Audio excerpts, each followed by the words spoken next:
Okay. Sales forecasting. Now this is a HL only topic, so SLs, don't worry, you don't need to do this. Okay, let's just get straight into it.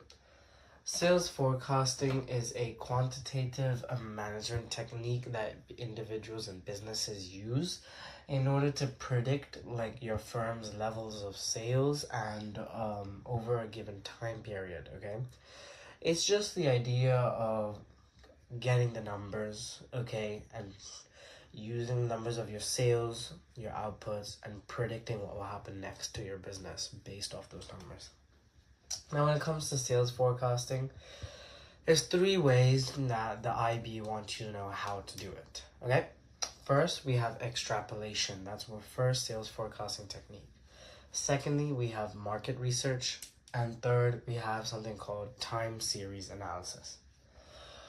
Okay, so extrapolation is the forecasting technique that identifies a trend with past data, okay, and extends this trend to predict future sales. Okay, so like when you have a graph like this, okay, and it's like and then 5 weeks, 10 weeks, and you only have data for the last 5 weeks of sales, it will be like this, okay? But then there's a trend here, which we call the gradient, okay? Just follow the same gradient, follow the same trend that is observed, and then extrapolate, which is in dotted line, okay? This is the extrapolated. This is literally just finding a trend, extending it, finding a trend, extending it. If it's you sold 10 products, 10 units in January, you assume you sell 10 units every single month in that year then. It has its advantages, it has its disadvantages. Obviously, it's predictive, it's not 100% certain, areas like that. Now we go into the second technique, market research. Now, this is just doing the actual research and identifying and forecasting like the buying habits of your customers' wants and needs. So you look into your customers, then you see that in January people buy lots of lots of shoes or something, and that's your market research, okay? And then you see how often they buy it, how much they buy it, and you set like an industry level standard based on yours, competitors, and then predict future levels of your firm output based off this, okay? So this is usually used in business plans, like, oh, look, there's high market demand right now, which means my product will be good, which is when sales forecasting as a market research is used. Now, we move on to time series analysis. This is the idea of predicting your sales by identifying underlying trends, okay, from a sequence of actual sales figures. Now, this is similar to extrapolation, but in the time series analysis, you find these specific like underlying trends, these like nuanced trends that you won't see in extrapolations. So these right here are the examples of what you will find.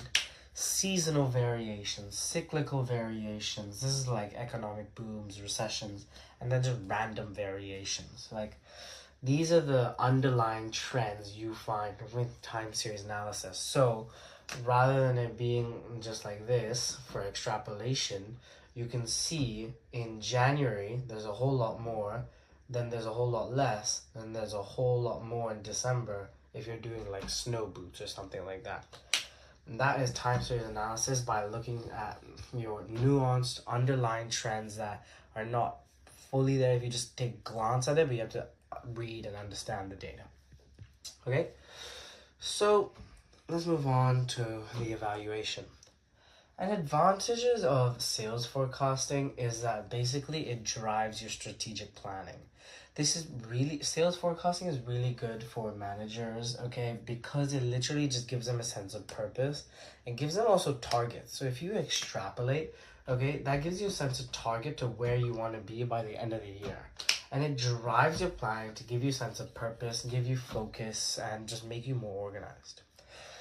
And this kind of ties in with the second advantage that it helps you plan for the future, okay?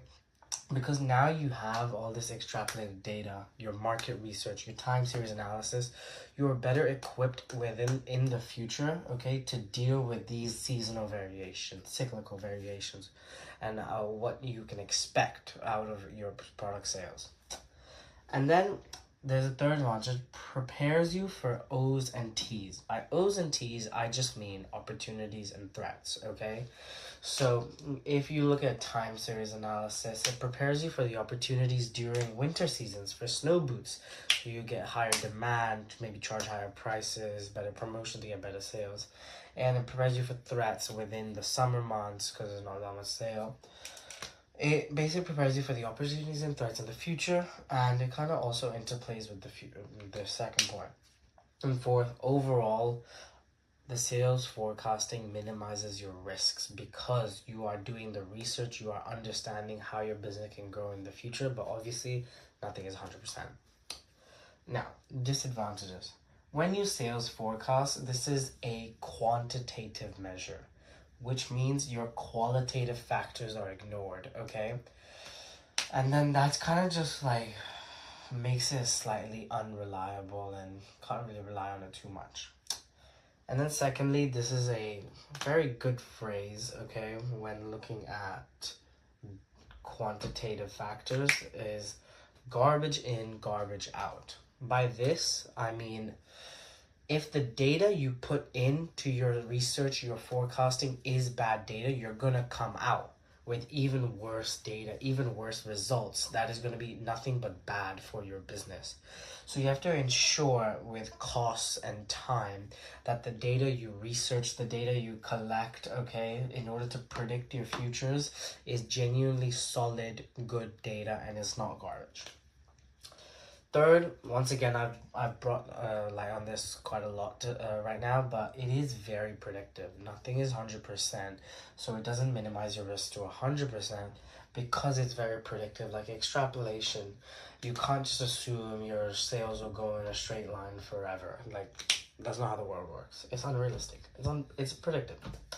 And fourth, there's always external influences in play, which is part of your qualitative factors. Like, no one, when they were sales forecasting before COVID-19, could have predicted that. And then their extrapolation, okay, was like this, but then their reality was just like that because of external influences.